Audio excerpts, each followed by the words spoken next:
Andrew, what is your middle name? I really want to clarify this in the worst way. I do not have a middle name. Like the internet has sometimes given me one, but I do not have a legal middle name. I eventually asked my parents, hey, I don't have a middle name. Why is that? And my mom said, because we wanted you to choose one. I never did actually choose one. And so it's Andrew Yang legally. Everything else is just made up thing. So if you have the power to control Andrew Yang's Wikipedia page, it says Andrew M. Yang. That is bullshit. We don't know where the M came from. Do we know what that M stands for? I thought it was middle name, man. I literally think that someone Andrew took middle name and took an M. They got a good photo of you on here, man. Really good photo. Thank you, Wikipedia photo chooser.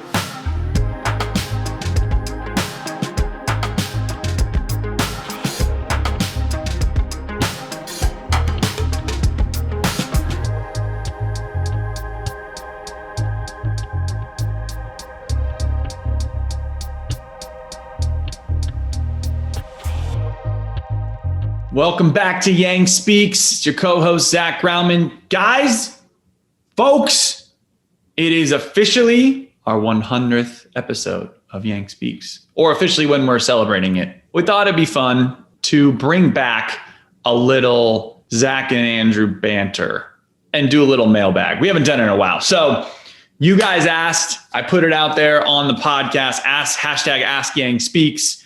I got a whole bunch of questions. I'm just going to ask Andrew a whole bunch of them, see how many we get to, and get some good old Yang takes, because you all know that's why you're here. So guys, happy 100th episode. If you've listened to all 100, I applaud you. Thank you from the bottom of my heart. I never thought anyone would think Andrew or myself are that interesting to listen to us talk at 100 different times. We're excited. We love doing it. And this episode is a fun one. So tune in. We're doing a little mailbag, great mailbag episode of Yang Speaks starting right now.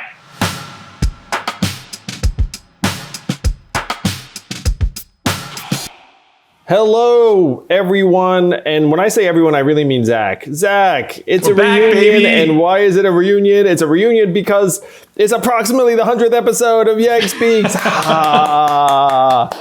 I think technically it's something like 104th, but who's counting? It's a celebration of it. I just want to say thank you to everyone who's listening and been here with us from the beginning or from the middle or end, whatever. Really appreciate it. Love you all. And am so pumped to answer some questions that were sent by some of the folks who've been with us the whole time. So Zach and I are going to dig in, but first, Zach, missed you, man. I mean, heck. We haven't done this in a while, man. I know, it's been too long. I hope people missed it out there in the world too, because, me and Zach had a little bit of staggered casting duties where like I'd be on Monday with someone, and Zach would be on Thursday with two someones, and then I would show up. And then you might have been out there thinking like, did Andrew and Zach break up? Do they hate each other? I don't know if anyone was actually thinking that. I have no idea. But still alive, man. Still going. Now they're thinking it. But of course, the fact that we're hanging out right now would disabuse anyone of that thought. But I have missed you. I have missed this. And this time, instead of discussing specific current events in the way that we have in the past, instead we're going to answer some questions. Everybody who used the hashtag #AskYangSpeaks, first of all, thank you. It was fun to read through. So let's dive in, man. Let's have some fun. We'll do some policy. We'll do some tech stuff. We'll do some fun stuff. So here's my first question. We got this a lot. But this is from Kayrosis at KAYROSIS. Says 2018 OG Yang Gang here. Thank you for that. How has your diagnosis of what's wrong with America changed since you wrote your book, The War on Normal People? And what would you have done differently if you knew this in 2018? I love this question. A bunch of you asked it. Yang, what are your thoughts? Well, we are living a version of the future that I'd feared back in 2018. And I just want to thank you, Kayrosis. Love you. But I remember when Zach went through the War on Normal People, it's one of the things that caused him to quit his job and join up to run the campaign. And we are living a version of that future, are we not? One thing that came out just today was that our job numbers have been very, very disappointing in terms of people coming back. I think they expected 1 million and got something like 270,000. That's kind of a big miss. And then also an earlier number I saw got revised down from something like 700,000 to also like 276,000. So the jobs numbers are really, really bad. We're still missing 8.2 million. People are saying, hey, it's because unemployment benefits are so high. I don't think that's the cause of the majority of this. Like maybe at the very margins, it might be doing something. Frankly, shootings and crime have spiked in environments around the country.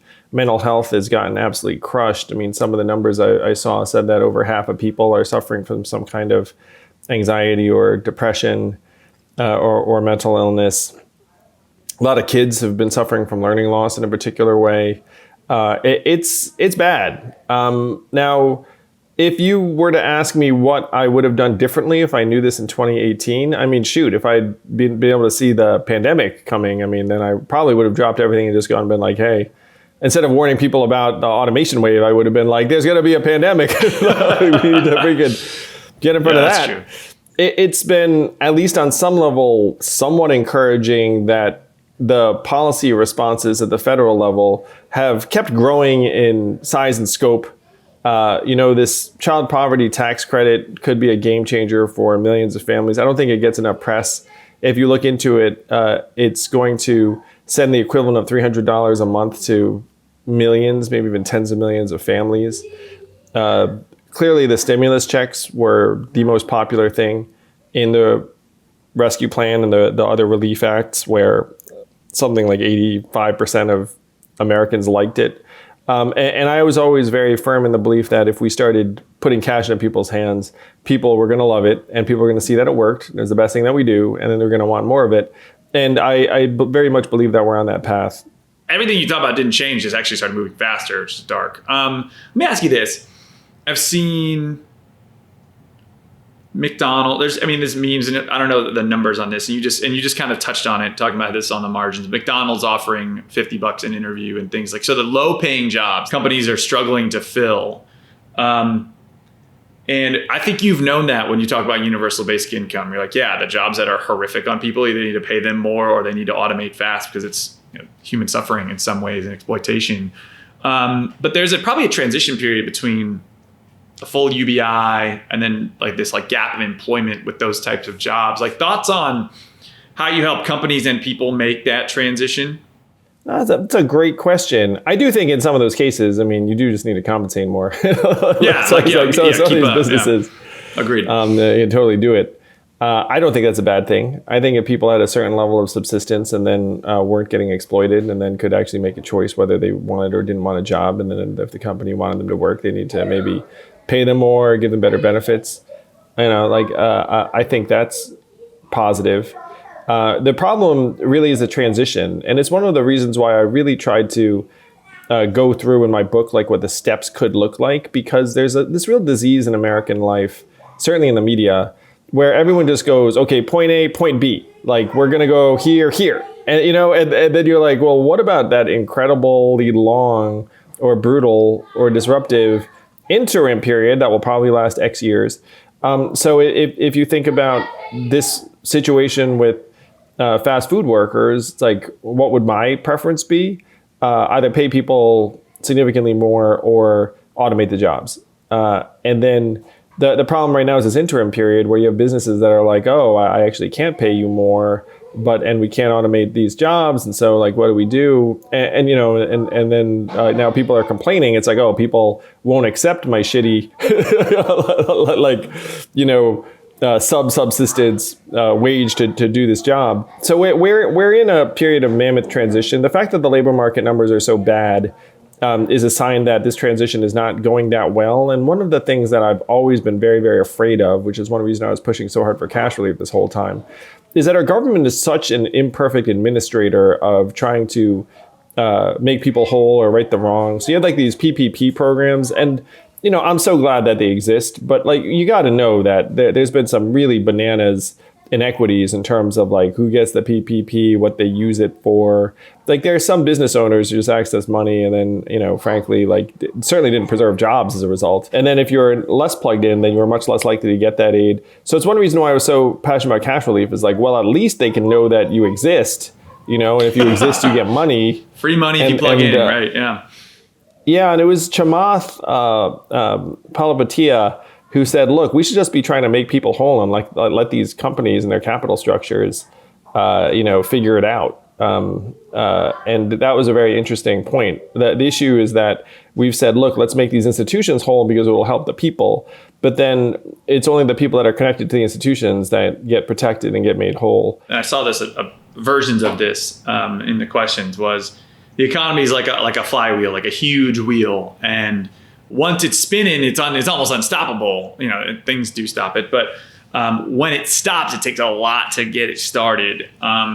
Is cash relief the best lubricant to get that thing kick-started? Or thoughts like on the federal level that excite you both from the Biden administration or either they're not doing? Like, what else do you think? I agree with you on the cash relief. We've always agreed on that. Like, that needs to be, you got a mindset of abundance. You got to get people plugged in. But other things you think would help get us out of this hole? Mark Cuban had an idea I quite liked, which is he wanted money that was kind of use it or lose it. Like, you got to spend it within the week or it's gone. And then I suggested something that's like maybe just at locally owned small businesses. And like, he wasn't a huge fan of that addition, but like, I think there's something about kind of stimulating activity. And cash is the best thing, but it could even be improved on in a particular way. I was thinking about, for example, let's say travel. Like, what would get you to travel again? And certainly having money might help you travel. But maybe some crazy deal on like a travel thing might help you travel, or like, you know what I mean? Like it might be possible to subsidize some of the things that would generate activity. Malta's paying tourists up to $240, 200 euros to travel to their country. See, Malta, like this is what I'm talking about. You know what I mean? Like if you're going to generate activity, you got to kind of be like the Maltese. I think our friend Pete Buttigieg's family might be from Malta. I think that might be right. Really?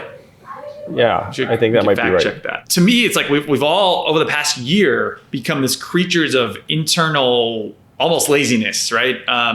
Where it's you're getting your food delivered, your groceries delivered, your streaming, your social activities are all online or non-existent. And we need to start incentivizing people just to physically get out of their places and physically get up and at them. So I love the concept of like food trucks and like, hey, the food's cheap or free, incentivized but you have to get out of your apartment. They don't deliver, right? Things like that. I don't know. Wow. Look at that. Yeah. I think rewarding proximity is a really powerful and interesting idea. At Katie_M_Welch, thank you for the question. Asked the best affordable housing solutions you've seen nationwide, which I agree is like the other piece of poverty here. And homelessness around the country is a tough issue and accelerated in this pandemic for sure. What are your thoughts? One of the big innovations I have seen is that they have come a long way in modular housing. It's not suitable in every environment. The biggest thing that I've seen in like some specific locations has been 3D printed houses. Now I got to say the 3D printed houses that I have seen were not great. In the sense you are like, oh yeah, this thing. But in terms of time built and cost, it was fascinating. So shipping containers, modular housing, 3D printed housing, all have some serious potential. I've seen dwellings that the average person would be pretty satisfied with that can be built for, $30, $50, $60, $80,000 in some cases. And it's very attractive. Not to say that things need to be low cost, but those are the things that came to mind when you ask like about affordable housing solutions nationwide. One of the trends I found is community living is a fun way to share costs and make like micro housing. I'm a huge fan of like communal living. I think there should be more experiments in communal living. I'm going to share something that I read a while ago that some people relate to. So Evelyn and I have been attracted to communal living or communes for a while. Really, when you have kids in particular, you're like, wow, kids are a lot of work. I sure wish that we had like more people that we could like maybe have our kids play with their kids. Maybe we take care of their kids, they take care of our kids, whatever it is. But apparently, when you look at communal living and communes and commune culture, there's like a particular period during which the culture can remain very, very positive, but then it starts to veer towards the negative in a particular period of time. And that period of time has actually been measured. People have studied it. But the number in my mind is something like 7 years. It's imprecise, but like the principle is there that that apparently like the cultures of these kinds of environments can be very, very positive, but then tend to be hard to maintain.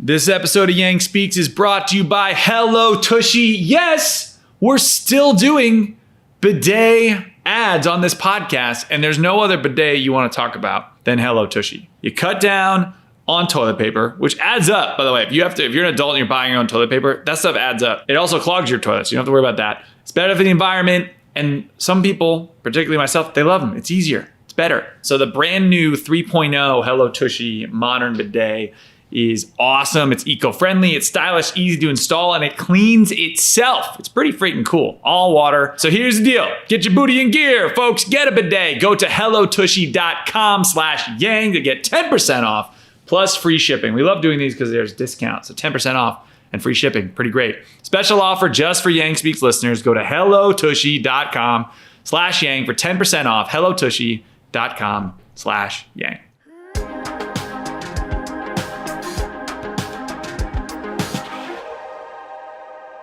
So Water Bamboo Tray 1 says, are you invested in Dogecoin? And Water Bamboo Tray 1, I regret to say I am not invested in Dogecoin. I just haven't been on top of a lot of things on that side. But if you are, it's had a great run, so congrats. And I'm happy for it because I think people are calling it the people's crypto, and amen to that. The future of crypto, what I'm excited about is ideally more people getting access to money and more access to assets, not just cash, because they can grow ideally faster and more. How much, this is Dr. Sephrim, at Dr._Sephrim. How much sleep do you lose regretting your betrayal of the Knicks? The answer, Dr. Seraphim, is I don't lose any sleep because if I had been a hardcore fan over these last number of years, I would have been so miserable. And now that they're doing well, I'm happy for them. I'm happy for them the way you are happy for like an ex-girlfriend who you see doing well, and you're like, oh, I'm glad. But it's not like you've been, living and dying with their well-being for the last number of years. So it feels really great. It feels really healthy. I'm still very happy for every Knicks fan. If you've been through them this last number of years, you deserve every bit of success. And they are a very likable, well-coached team now. They've got some really rootable players. They've got a very bright future. It's an exciting time to be a Knicks fan. So congrats to those who are in that boat. But no, I don't really lose sleep. Hey, would you consider taking your ex-girlfriend, the Knicks, back if James Dolan wasn't the owner? Like it was, or is it a done deal? Okay. No. If James Dolan wasn't the owner, I would take a long look for sure. Anyone who's a diehard sports fan, like I felt this with the Bills. I was pretty close. They eventually got a new owner. The Sabres are a disaster for me. So like I still have it's the same owner, but I'm a little. But I get that because it's tough to pour your heart and soul into something when you're just like they'll never win because of this. So. Maybe Thibodeau. No, I will say Jim Dolan, in his defense, he doesn't have one of those types of owners. It's like he is willing to spend, which frankly in that context is one of the most important ingredients. True, he is willing to spend. So it's not like one of the other types of owners that will just totally it's like their plaything. Sell a team for spare parts or whatever, and like try and profiteer in that way. He's not one of those. There are a lot of Knicks fans that can relate to me on this. I know it, and I was. Perhaps even more attached to Jeremy Lin and insanity than some other fans, but I know a lot of Knicks fans that when Jeremy Lin left, they were just like, like down in the dumps, and it took them a while to recover. It's just in my case, like I had a breakup experience. Ooh, this is one I've actually been curious. We haven't really fleshed out to. So at ls_progress for all tweeted out, a 4-day work week would help many of our problems: overworking, lack of jobs, carbon footprint, mental health. But even though Andrew supports it, he doesn't seem to be prioritizing it. Why is that? And I don't like I don't know if it's fair to say you're not prioritizing, but I guess it has been front of mind for you all the time. Thoughts on the 4-day work week, and how would you actually get that done? Is that that's a president of the country thing? How does that work? Thank you for the question. I certainly love the 4-day work week. I do think it would actually really help us right now. A lot of people are stressed out in the Zoom era. We could use some more jobs. It would help the environment. And the reason why I think, maybe I haven't been talking about it of late is that it does strike me as like a very big national issue priority where, like if you could legislate it at some level, at the federal level, then you can really start to move things. But this has made me reflect on the fact that there may be other things in other environments that could help move this forward, because I'm a huge believer. I think a 4-day work week really could help bring us back from the brink. Many things where the average work week just keeps getting longer and longer. That may not even include all the always on and remote time and the rest of it. And a 4-day work week could give us the genuine balance. So thank you, LS Progress for All, because I'm all about it. Maybe we can do something more. Anyone listening to this, organizations can do it. I don't know if you remember this, Zach. We had this conversation where with Humanity Forward, we were like, hey, you know how we're all for a 4-day work week? Oh, yeah, we did. Do you want to try to do a 4-day work week at HF? And then we did it. And then it seemed to work great. Like, hopefully we can make it so everyone gets a long weekend. Oh my gosh, would life be better for all of us? That would be great. All right, cool. I had a good UBI question that I thought was fun. At Fansharius said, should UBI be a percentage of GDP divided by the number of opt-in participants rather than a fixed amount? So you would adjust the amount you're giving in your universal basic income wage by the number of people opting in as percent of GDP. Thoughts on that? I thought it was interesting.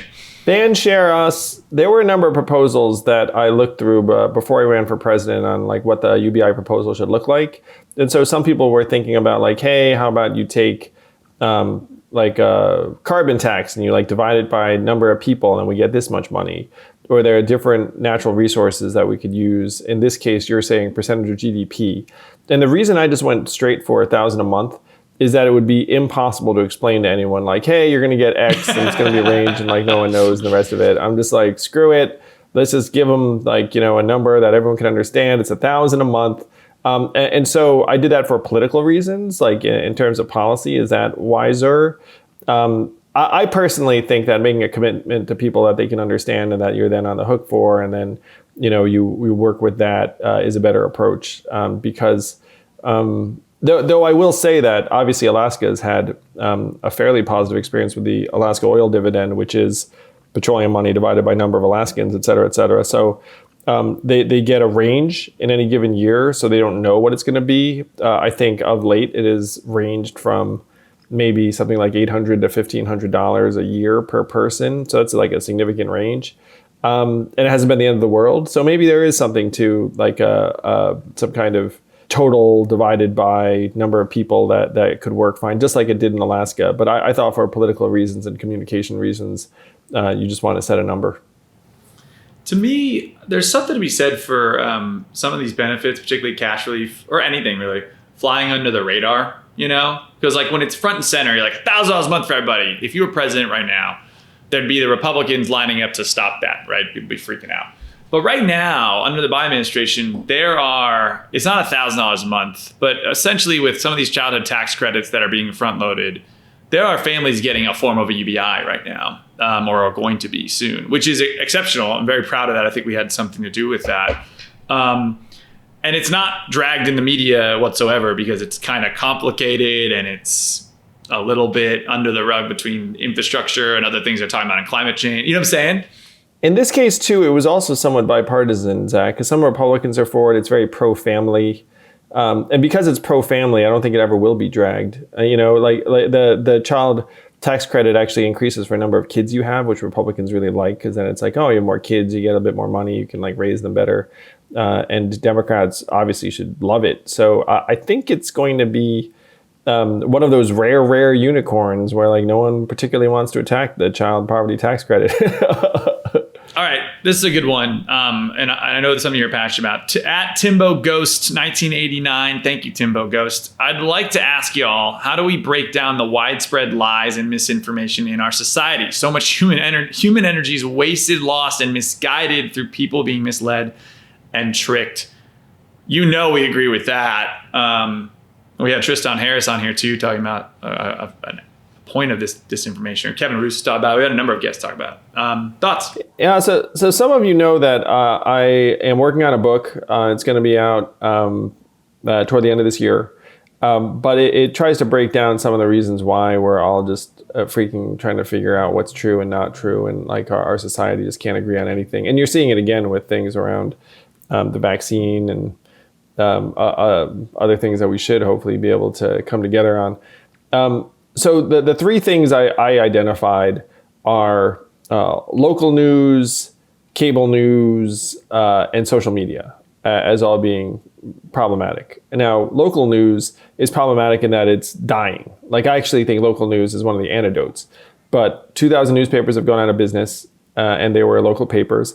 And local papers tend to be more down the middle. I mean, first, like if there's like a new bridge being installed in your town, there's not really like that much of a partisan spin, you know what I mean? Or it's like, or the high school team, like how's it doing? Yeah. It's like, oh, like, like you're not really trying to. And the reporter usually, you see him at the bar, you see him at the kids' soccer game, whatever it is, right? There's a certain level of accountability instead of this like national figure writing op-eds. Absence of local journalism has been shown to make it so people just vote along party lines, which makes polarization worse, which is obvious. Like if you don't know what the hell's going on, like of course you're just going to be like, and just like show up and vote for whomever. But some of the deeper things, Zach, that I saw were just mind-boggling. Like people run for office less because like who cares? No one's covering it anyway. The cost of municipal bonds goes up because people just don't care as much, and it's like kind of corrupt. So it just goes to show that local journalism, kind of a thing, kind of important. And we had a talk with Elizabeth Green of Chalkbeat a little while ago about this. So if you're really into this issue, you can go check it out. The second thing is that cable news just becomes so ridiculously polarized, where you have these networks that are just very openly catering to certain audiences and just giving them more of what they want ideologically and just separating us out from each other. So when we were running for president, Zach, I did so much cable news in part because it's one of the only games in town. Like, let's say you're a candidate trying to get some attention. It's like, well, you have like network news programs. It's like, they're not going to have you on. At most, they might have you on once, and then if they had you on once, then you're not going to be back for a while. Whereas cable news, they're going to have different programs, like in the same channel. You can go to fill 24 hours of content, man. They've got 24 hours of content to fill. Like network news maybe has like an hour or two or something like that. And so, you wind up with people being in somewhat ideological echo chambers through cable news.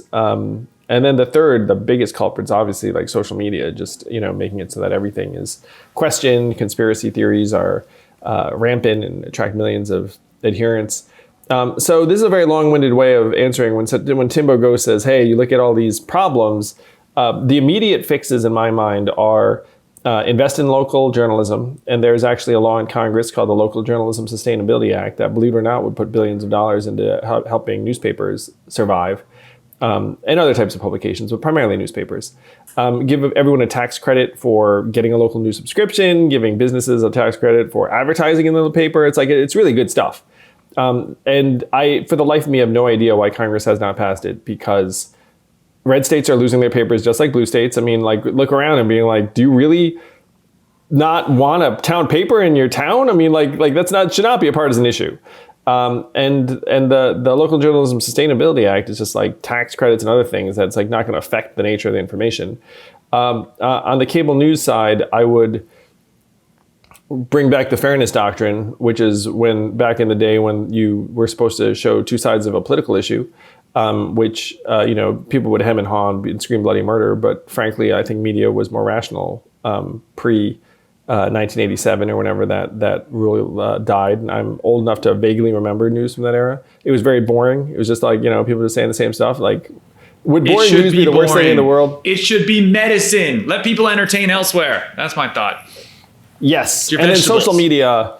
So social media, my proposal in this direction is that it needs to be ad-free. Like, we just make this thing ad-free, and then that would help a lot.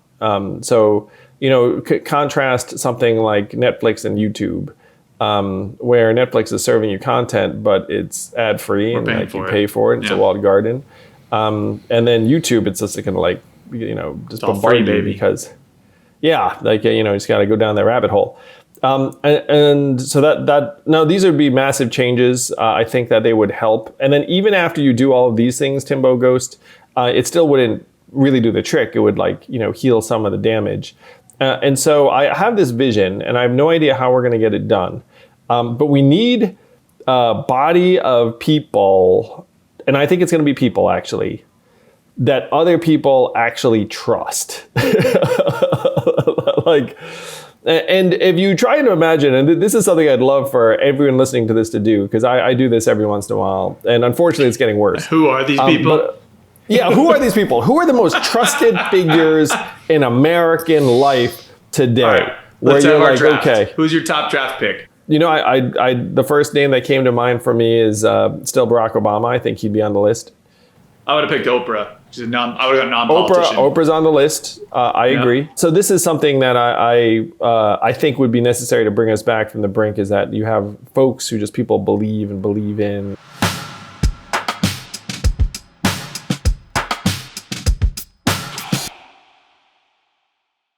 This episode of Yang Speaks is brought to you by Helix Sleep.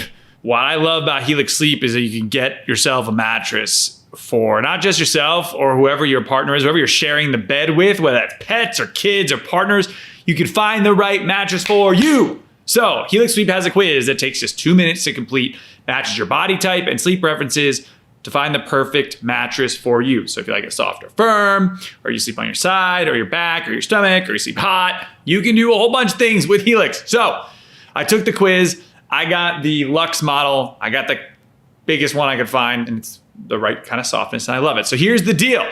Just go to helixsleep.com/yang, take their 2-minute sleep quiz, and they'll match you with a customized mattress that'll give you the best sleep of your life.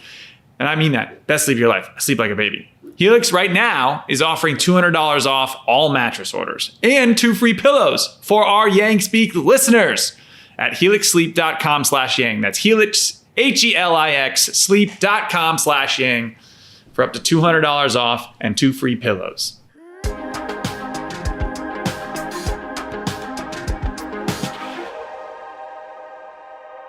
Andrew, what is your middle name? I really want to clarify this in the worst way. I do not have a middle name. The internet has sometimes given me one, but I do not have a legal middle name. I eventually asked my parents, hey, I don't have a middle name. Why is that? And my mom said, because we wanted you to choose one. I never did actually choose one. And so it's Andrew Yang legally. Everything else is just made up thing. So if you have the power to control Andrew Yang's Wikipedia page, it says Andrew M. Yang. That is bullshit. We don't know where the M came from. Do we know what that M stands for? I thought it was middle name, man. I literally think that someone took middle name and took an M. They got a good photo of you on here, man. Really good photo. Thank you, Wikipedia photo chooser. Elin Adler asks, what ended up happening with the Ted Cruz basketball game? Before you answer, I'm happy to say that Ted Cruz has gotten more hateable since he dropped the ball in this basketball game, which I didn't think was possible. Okay, go ahead. I think most people know this. So Ted Cruz said something on Twitter, and then I said, Ted, I'd be happy to defeat you in basketball. And he said, bring it on. And then I said, great. And then I said, let's do it. And then radio silence. And I did hear through someone who knew someone that they eventually came to the opinion that playing me was a bad idea, in that they thought he would lose. Yeah. And so I will share the story that might entertain people. So shortly after this challenge was accepted by Ted Cruz, I went on Jimmy Kimmel's show. And I don't know if you remember, Jimmy Kimmel played Ted Cruz for charity once I think in Houston. It was a painful basketball game to watch. And so then I asked Jimmy, I was like, hey, Jimmy, I might play Ted Cruz in basketball for a charity very soon. Do you have any guidance for me? And then he said to me, he was like, he grabs, he holds. He's like,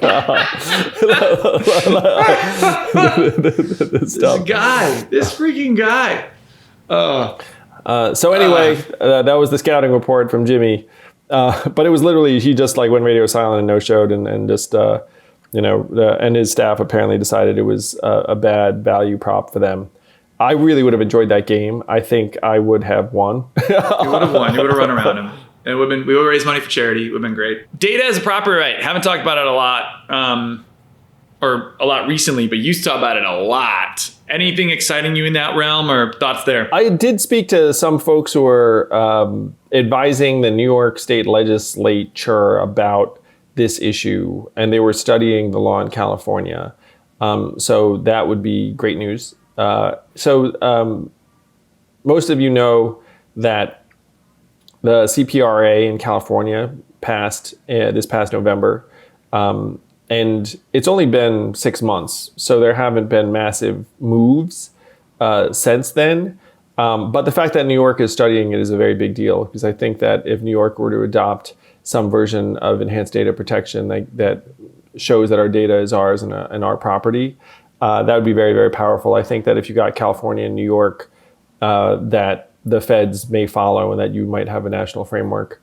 So that's my exciting update on data as a property right, is that that the California victory is having ripple effects in other parts of the country. And I guarantee you that New York is not the only state that's looking at it. Mark Munoz, 23, on Twitter said, what would you say to someone wanting to run for Congress but has no idea where to start?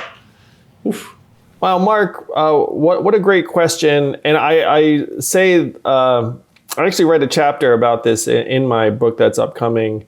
There are books out there that talk about like the right way to run for Congress, but in my opinion, there may not be any right way to run for Congress. There are a number of people who supported the presidential campaign who decided to take the plunge. Here on Yang Speaks, we recently talked to two of them, Wendy Hamilton and Erica Rhodes, and they had some background of activism. I think it's a real act of courage and vision for both of them. So Mark, there are resources that will tell you the right way. One thing to do is to get involved with local politics. Another thing is just to try and take it on and see what you can do. Blair Walsingham's another person that comes to mind for me. She eventually raised over $100,000 and became the Democratic nominee in her district in Tennessee. The first thing I'd ask you is why you want to do it. Do you have a really powerful reason to run? And if that powerful reason is something where Andrew has, like, I think we need to rewrite the rules of the economy, then you should shoot for the moon. If there's like an awareness thing or that sort of thing. But if it's mainly, which is a lot of people running, is like, I think I would be better at this than most people because I'm a good person, I'm well-read, I'm articulate, passionate, like people, then you got to find the right race to run in. And sometimes it's starting local and like building up slowly. And you can stay at those offices for like short periods of time. You're not talking about waiting your time on a bench for years and years and years. But the reality is you have to raise a bunch of money. So you got to look and see who in my network, who in my friends of friends, who in the Democratic Party would actually be open to giving me 10, 20, 100, 1,000, whatever the minimum is. Or another party. Or Republican, the rule of thumb for a congressional campaign is to imagine that you have to raise $300,000 in order to run in like a normal district, which is frankly well beyond the reach of like the vast majority of humans in this country. I mean, like who's gonna, and it's not like you can have a rich uncle just give you $300K either. I mean, there's going to be a contribution limit for individuals, so you have to get like a ton of people. Yeah. So Mark, that is the rule of thumb or the conventional wisdom. I will say that sometimes fuck the conventional wisdom. I mean, who cares? But that is something that, the quote unquote experts set as a benchmark. The problem with politics, it gets easier the longer you do it. So if you're a state rep, then it's easier to run for Congress. And if you're a Congress, it's easier to run for senator. Like the establishment, it's an institution, right? It's like finance, it's like insurance, there's a whole machinery around it. Now, that said, I'm with Andrew sometimes, just got to blow the whole thing up, which we did. I would say this, if you feel it in your heart, you should do it. And it's hard, but it's super rewarding. And most people who talk about it done it. Like, it's frustrating if you don't win. But I know a lot of people who ran and did not win, and they almost always grew a ton as a result. And I think that's true for people who run for lots of different offices. So I'd encourage you to run, Mark. And if not for Congress, maybe for something else. Like, I genuinely think it'll make you a bigger person. Certainly, I grew a ton, running for office, and I would be here talking to Zach and all of you right now. That's for sure. And the last question I see here is from Sunnywolf42. Andrew, if you could talk to your younger self, what would you say? Zach, let me hit you with that. What would you tell young Zach? I would tell me to take more risk. Like, I wish I had jumped on an Andrew Yang bandwagon or plan earlier, because I think we're all in these. You're in this, like, we're all in these. Whether it's lanes for some people, where it's like you go middle school and high school and college, and for some, or it's like you feel like you're trapped in this. And I think if you can take a crazy risk or get off that beaten path, you should. Because we need people. That's where all the fun stuff happened. Because everybody and their mother said, Andrew, you should not run for president. You have no reason doing it. Everybody. There's not one there's like, a small handful of people that said, go ahead and do it. But the vast majority were like, you're effing nuts. And it was the right decision tenfold, right? So I wish I'd like learned to think outside the box a little differently and try and get off that path sooner. So that's what I would say. But in one ways, I wouldn't want to change it because I ended up where I am working with you. So. Oh, well, thank you, Zach. That means a ton to me, man. I'm so like thrilled and proud that you and I work together. Like it's really an honor to be able to work with you. Likewise, brother. What would you say to your young self? For me, I know it would be the advice that I probably never follow, which is just to try and take it easier on myself when I was younger. When I was younger, I was always so wrought up and caught up and just like down on myself because like I, didn't do enough, wasn't good enough and whatever it was. Or like, women didn't like me or call me back and it would like, make me sad for days and days and days. Just like if I could tell myself just like, man, just, be at ease, like things end up working out for you in ways that you can't imagine. Like it's good to try and genuinely like enjoy yourself in these moments. But I was very bad at that when I was younger. I really wasn't terribly at ease or laid back about what my present or future held. And I always felt like I needed to be doing something more. There wasn't as much joy as there could have been when I was young. I have this strange exercise, Zach, that happens to me now where I'm trying to go to sleep and maybe I can't sleep at night, or at least easily. I sleep quite well, just so everyone knows. But like maybe, there's like, there are a few minutes when like you're having a hard time getting to sleep.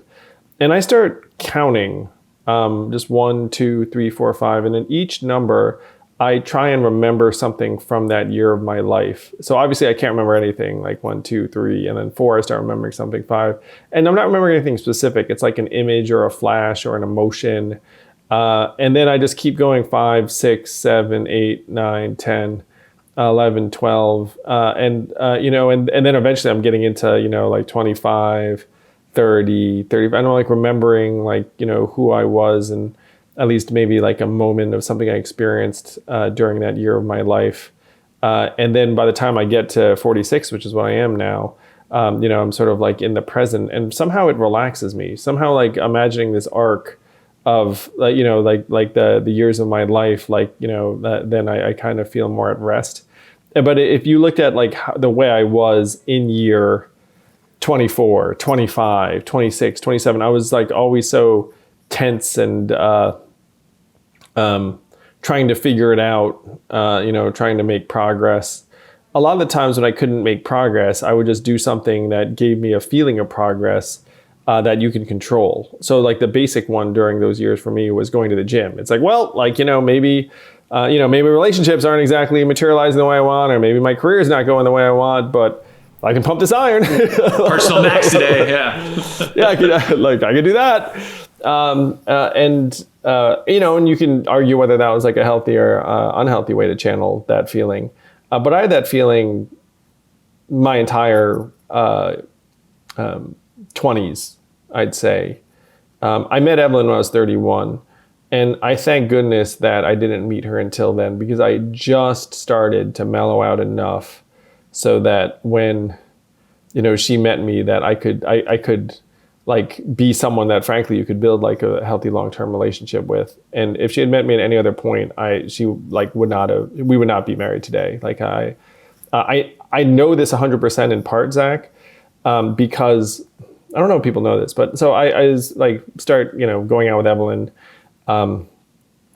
And then after like a few dates, she writes me an email and says like, hey, I don't think we should see each other anymore. And then I take this email and like I'm saddened, obviously. But then I genuinely write her back about how like, yeah, I totally understand. You should like go like enjoy yourself and like, have great experiences, because she'd come out of like a long-term relationship at that point. And so she wrote me being like, essentially like, I'm not ready to actually date anyone.